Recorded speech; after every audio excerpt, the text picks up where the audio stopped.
गरीब बहू का जादुई घास का एसी।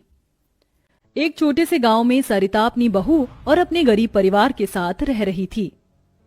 बेटा, आज हमें ये रात को सारा काम खत्म करना होगा, कल ये सारा ऑर्डर का सामान जाएगा। माँ, मैं तो कोशिश कर ही रहा था लेकिन घास ही खत्म हो गई। अब आप ही बताओ ना, मैं क्या करूँ। हमारे पास और कोई चारा नहीं है, हमें जंगल से और घास काट कर लानी होगी। इस समय जंगल में जाने का फायदा नहीं है, कभी भी कुछ भी हो सकता है। जंगली जानवर रात के समय ही बाहर निकलते हैं। अजय बिल्कुल सही कह रहा है बहू। अरे माँ जी, हम दो लोग अगर जाएंगे तो कोई जानवर पास नहीं आएगा, और फिर इतनी जल्दी कोई जानवर हमला नहीं करता। हमें ये ऑर्डर कल देना है, आप ये भी तो सोचिए। लेकिन बहू। माँ जी, आप चिंता मत कीजिए, कुछ नहीं होगा। बस आप बच्चों के पास ही रहना और उनका ख्याल रखना। अगर ये ऑर्डर नहीं गया तो बच्चों के लिए हम गर्मी से बचने के लिए कूलर भी नहीं खरीद पाएंगे। सरिता की बहू भाविका और उसका बेटा, वो तीनों घास से पंखे कूलर बनाने का काम किया करते थे, इसलिए उन्हें घास की जरूरत पड़ती थी। वह आधी रात के समय जंगल में जाते हैं। भाविका, जरा से भी हलचल हुई तो मुझे बता देना, कभी भी कुछ भी हो सकता है। ठीक है जी, मैं आपको बता दूंगी। अजय और भाविका दोनों ही जंगल में घास काट रहे होते हैं, तब उन्हें झाड़ियों से आवाज आने लगती है। क्या तुमने भी वहां से कोई आवाज सुनी है? हाँ जी, मैंने भी सुनी है। मैंने तुम्हें कहा था ना, इस समय आना ठीक नहीं है। चलो देखते हैं उधर क्या है। भाविका और अजय झाड़ियों के पास जैसे ही जाते हैं, उन झाड़ियों के पीछे से एक आदमखोर भेड़िया निकलता है। भाविका, भागो यहाँ से, यहाँ पर तो बहुत खतरनाक भेड़िया है। अजय और भाविका दोनों अपनी जान बचाकर भागने लगते हैं। अजय, अब हम लोग क्या करें? कहीं भेड़िए ने हमें खा लिया तो? रुकना मत, बस भागती जाओ। भागते भागते वो दोनों जंगल से किसी तरह बाहर निकल आते हैं और भेड़िया उनका पीछा छोड़ देता है। जान बची तो लाखों पाए, लौट के बुद्धू घर को आए।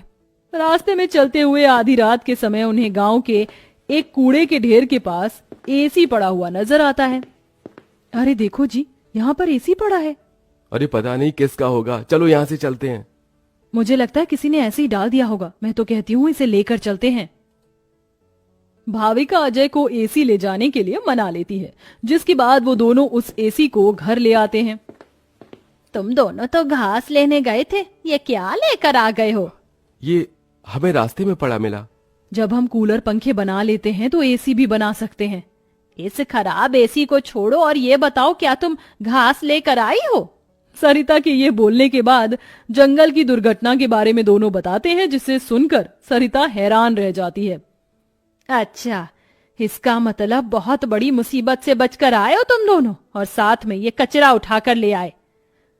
वह तीनों बहुत ज्यादा परेशान हो जाते हैं। कल का ऑर्डर पूरा करने के बाद उन्हें कुछ पैसे मिल जाते, लेकिन घास न होने की वजह से उनका ऑर्डर पूरा नहीं हो पाता और वह ऑर्डर कैंसिल हो जाता है।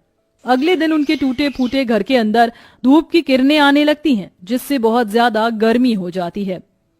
हे भगवान, कितनी गर्मी लग रही है, घर में पंखा भी नहीं चल रहा है। मुझे भी बहुत गर्मी लग रही है। पिताजी पिताजी, हमें बहुत गर्मी लग रही है, हमारे घर में एक पंखा भी ठीक से नहीं चलता। बेटा, थोड़ा सा सब्र रखो, कुछ दिनों में मेरे पैसे मुझे मिल जाएंगे, तो मैं घर के अंदर एक अच्छा सा पंखा लगवा दूंगा।